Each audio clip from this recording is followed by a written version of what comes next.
Pergunta atrás de pergunta. Tom agressivo. Voz alta. A postura de quem acha que vai detonar o adversário ao vivo, na frente de todo o Brasil. E aí o ministro não pisca, não se levanta, não grita de volta, não perde o fio. Ele olha nos olhos, respira fundo e começa a desmontar cada afirmação, uma por uma, com calma cirúrgica e dados na mão. Foi ali que Alfredo Gaspar descobriu, da pior forma possível, o que acontece quando você tenta intimidar quem não tem medo de você. Flávio Dino olhou direto para ele, respirou e disse algo que parou a sala. Você vai ouvir essa frase completa daqui a pouco, e quando ouvir, vai entender por que ela ficou gravada. Gaspar levou na lata. Do jeito mais público, mais documentado e mais memorável possível. Mas o que poucos perceberam na época é que aquele momento não era um acidente, era um padrão. E esse padrão explica exatamente o que está acontecendo com Alfredo Gaspar agora. E por que essa história voltou à tona com tanta força? Fica comigo aqui, porque o que vem a seguir é muito mais grave do que parece. Mas antes de continuar, reserve um momento para curtir o vídeo e se inscrever. Mas só se você realmente gostar do que eu faço aqui. Me conta aqui nos comentários de qual cidade você está assistindo isso agora e que horas são aí. Agora, feito isso, então vamos continuar. Espera aí.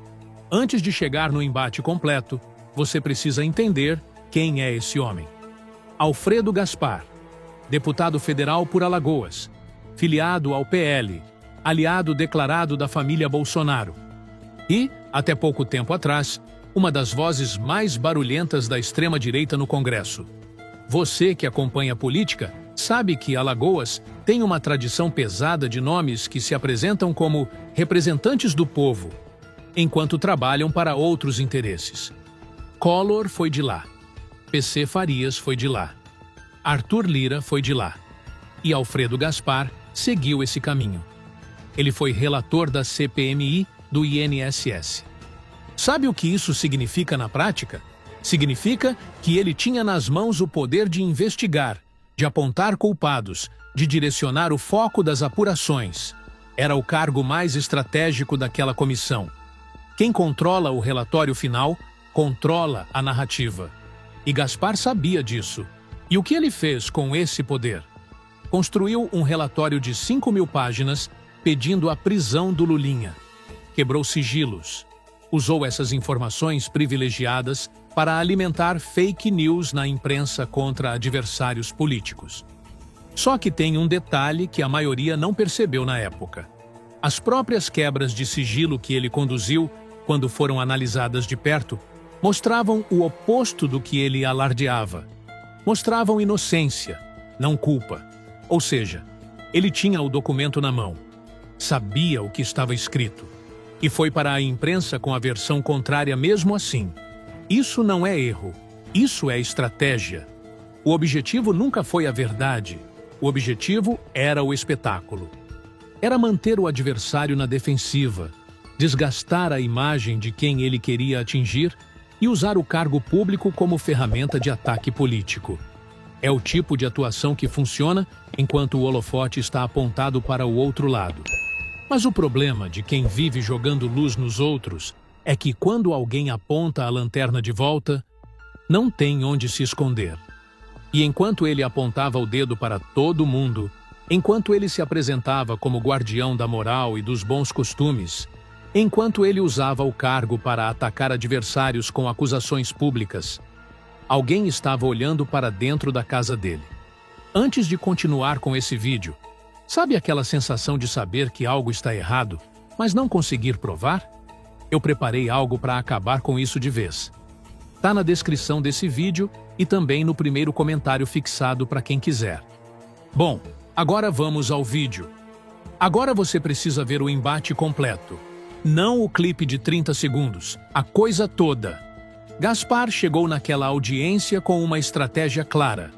Fazer perguntas longas, carregadas de afirmações falsas embutidas, no estilo de quem já deu o veredicto antes de ouvir a resposta. É uma tática antiga.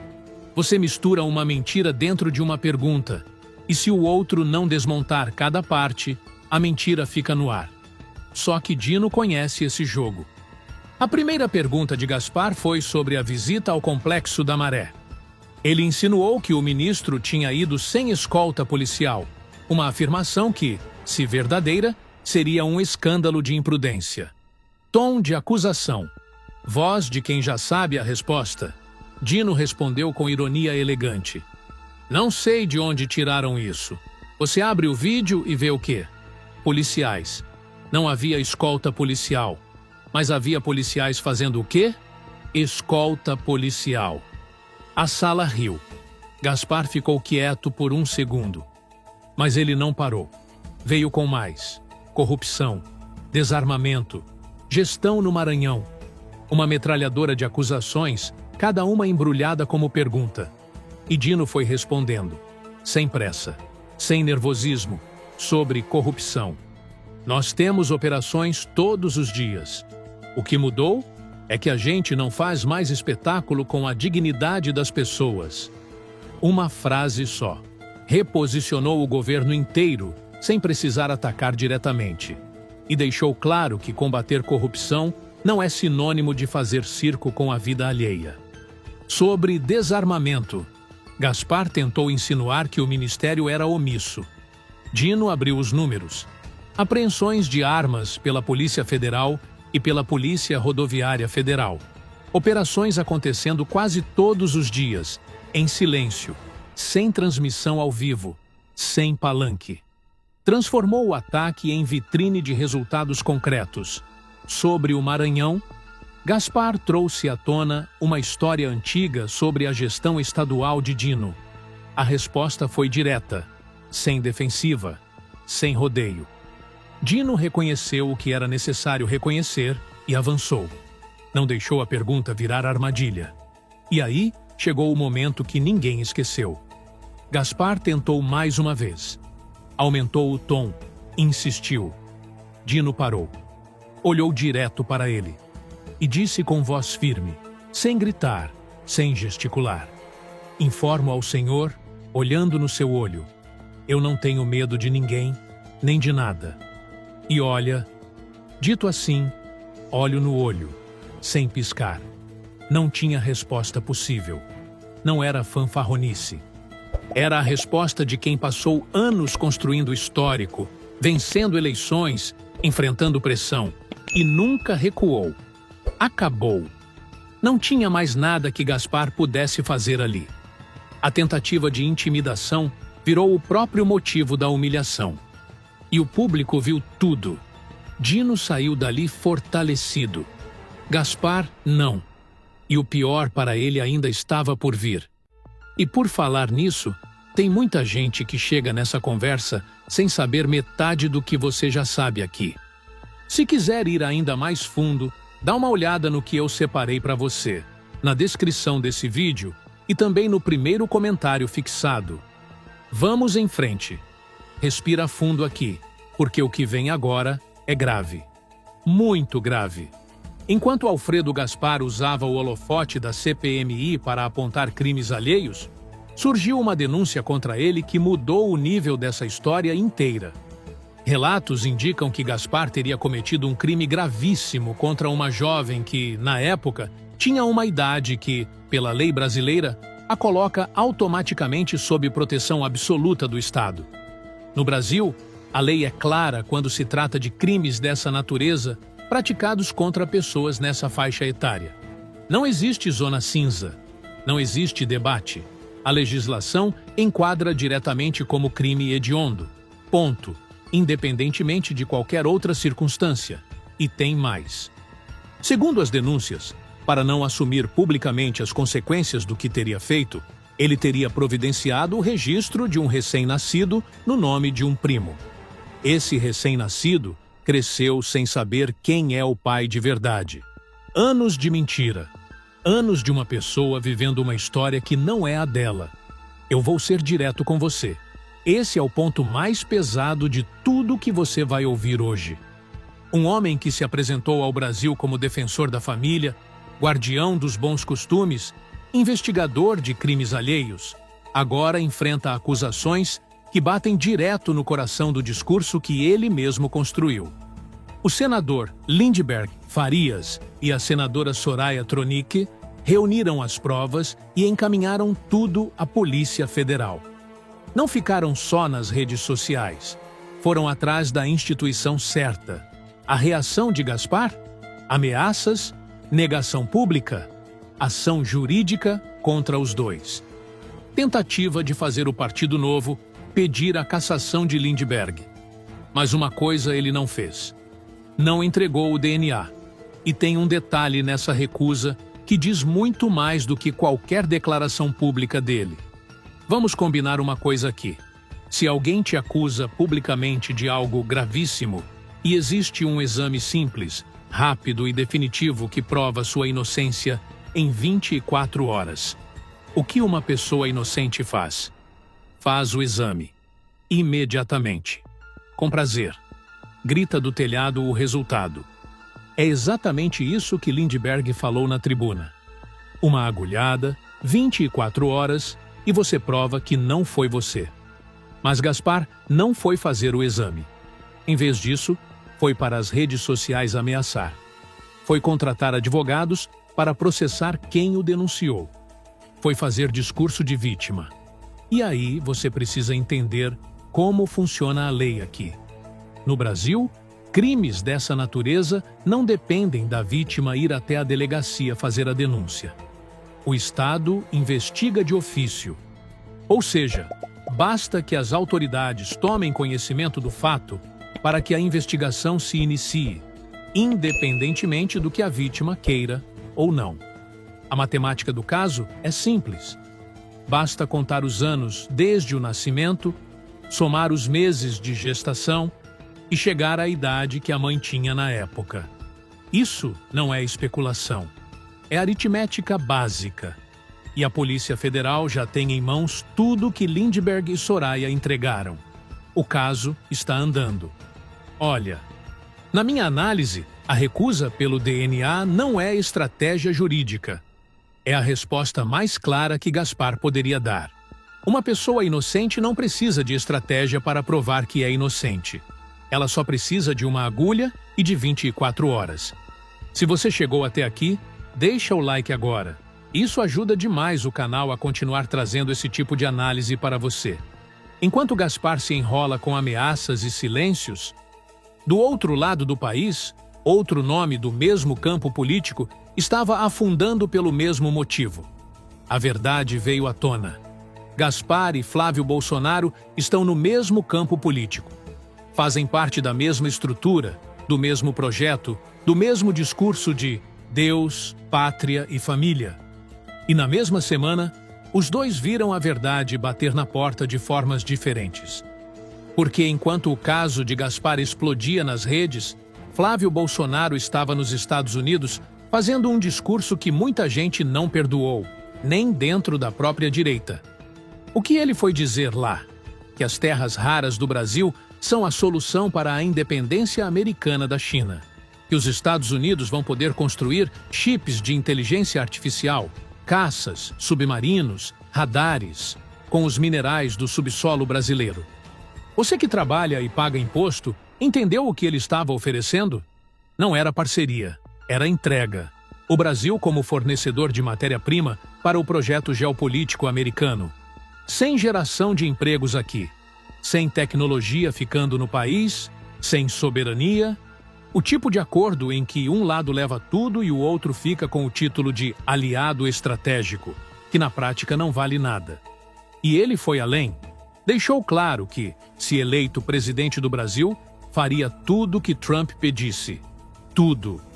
Aí, aconteceu algo que sincronia política raramente entrega dessa forma. No mesmo período, o governo Trump lançou uma investigação contra o Brasil por causa do Pix. O argumento americano é que o Pix prejudica empresas como Visa e Mastercard, porque as pessoas podem pagar e transferir dinheiro sem pagar taxa para essas operadoras. Pensa comigo. Antes do Pix, cada transação no cartão levava 2, 3, Às vezes 5% para essas empresas. Em um país com centenas de milhões de transações por dia, isso representa bilhões de reais indo embora do Brasil todo ano, indo para empresas americanas, saindo do bolso do pequeno comerciante, do trabalhador autônomo, de quem vende marmita, de quem faz frete, de quem recebe salário por transferência. O Pix cortou essa torneira. E Trump quer reabrir. É como proibir água encanada para que as pessoas continuem comprando água engarrafada da empresa que ele apoia. Simples assim. E aí o Brasil inteiro foi para as redes cobrar Flávio Bolsonaro. Você vai acabar com o Pix ou não? Gente de direita, gente de esquerda, pequeno empresário, trabalhador, todo mundo queria saber. Virou tendência, virou meme, virou tema de post, de story, de grupo de WhatsApp. A pressão foi de todos os lados ao mesmo tempo. Flávio ficou em silêncio. Não respondeu. Não gravou vídeo. Não postou nada. Sumiu das redes exatamente no momento em que o povo mais precisava de uma resposta. Olha, eu já vi esse tipo de movimento antes. Quando um político não responde sobre o bolso do povo, a resposta já foi dada. O silêncio de Flávio sobre o Pix não foi omissão. Foi confirmação. E o cancelamento veio de onde ele menos esperava, da própria base que sempre o apoiou. Mas o silêncio de Flávio sobre o Pix e o silêncio de Gaspar sobre o DNA têm algo em comum, e o que vem a seguir pode mudar o jogo de vez. A história não parou aí. Está acontecendo agora. A Polícia Federal já tem nas mãos o material entregue por Lindbergh e Soraya. O caso está em andamento. E o que Brasília está monitorando de perto é o próximo movimento, a solicitação formal do exame pericial. Quando isso acontecer, Gaspar vai precisar responder de forma oficial, não apenas nas redes sociais. E a pressão institucional é diferente da pressão pública. É mais silenciosa e muito mais difícil de ignorar. Tem mais um ponto que poucos estão falando.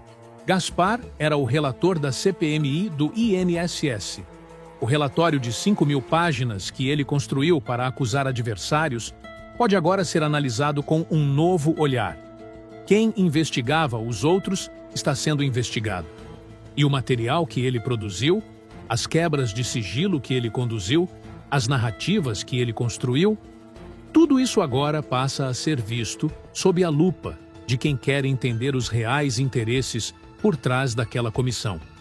A pergunta que Brasília está fazendo nos bastidores é simples. Se o relator tinha um histórico pessoal que precisava ficar escondido, até que ponto as investigações que ele conduziu foram de fato independentes? Até que ponto o foco em certos alvos e o desvio de outros foi uma escolha técnica ou uma jogada calculada para proteger a si mesmo e aos aliados? Essa é a linha que a PF pode puxar. E quando se puxa esse fio, nunca se sabe onde ele vai terminar. Brasília está de olho nisso. Do lado de Flávio Bolsonaro, a conta também está aberta. Outubro de 2026 está chegando. E o silêncio sobre o Pix virou tema de campanha antes mesmo de a campanha começar oficialmente. Dentro da própria direita, a erosão é visível. Apoiadores históricos começaram a cobrar. Perfis que nunca criticaram a família Bolsonaro passaram a questionar publicamente. A base bolsonarista tem uma linha que não perdoa: mexer no bolso do povo. E o Pix está no bolso de todo mundo. A pressão sobre Flávio vai crescer conforme outubro se aproxima, porque o eleitor que usa Pix todo dia para pagar o almoço, para mandar dinheiro para a família, para receber pelo trabalho, esse eleitor não esquece quem ficou quieto quando Trump quis acabar com ele. A conta ainda não fechou. E quando fechar, você vai querer estar aqui para ver. Então vamos fechar isso aqui com o que realmente importa. Flávio Dino entregou a lapada. Ao vivo, com câmeras abertas, olhando nos olhos. Sem precisar gritar, sem precisar se rebaixar ao nível de quem estava tentando atacá-lo. Foi uma aula de como responder à arrogância com autoridade. E o público viu. Mas o que ficou claro depois de tudo que você ouviu hoje é que aquele embate em audiência não foi o maior problema de Alfredo Gaspar. Foi só o primeiro sinal de um padrão que estava prestes a colapsar. Um homem que se posicionou durante anos como investigador de crimes alheios, como guardião moral, como voz da família e dos bons costumes, agora enfrenta acusações que batem direto no coração do discurso que ele mesmo construiu. E Flávio Bolsonaro, do outro lado, ficou em silêncio na hora em que o povo precisava que ele falasse. Sobre o Pix, sobre o Brasil, sobre para quem ele realmente trabalha. O DNA não foi entregue. O Pix continua ameaçado. E outubro está chegando. A lapada de Dino foi o começo. O próximo capítulo pode ser o mais importante dessa história inteira. Na sua opinião, Alfredo Gaspar vai entregar o DNA à Polícia Federal? Comenta aqui embaixo. Quero muito saber o que você acha. Um abraço especial para o pessoal de Minas Gerais que tem comentado em peso por aqui. Fico feliz demais de ver vocês acompanhando o canal. Se essa análise fez sentido para você, se ela te ajudou a entender melhor o que está acontecendo por trás das manchetes, deixa o like agora. Compartilha com alguém que precisa ver isso. Cada compartilhamento faz diferença real para que esse tipo de conteúdo chegue em mais gente. E se você ainda não está inscrito, se inscreve e ativa o sininho, porque as próximas análises estão vindo fortes e você não vai querer perder nenhuma delas. Tem um vídeo aqui no canal que vai direto para o próximo capítulo dessa história. O link está na descrição e também no primeiro comentário fixado aqui embaixo. É a continuação natural do que você acabou de assistir. A história ainda não acabou. E o próximo capítulo já está esperando por você. Antes de fechar, tem gente assistindo esse vídeo agora que amanhã já vai ter essa conversa com alguém da família, no trabalho, no grupo do WhatsApp. E vai ou sem argumento nenhum, ou com tudo na mão. Eu deixei um presente na descrição desse vídeo e também no primeiro comentário fixado para você não chegar de mãos vazias. Se inscreve, compartilha e até o próximo.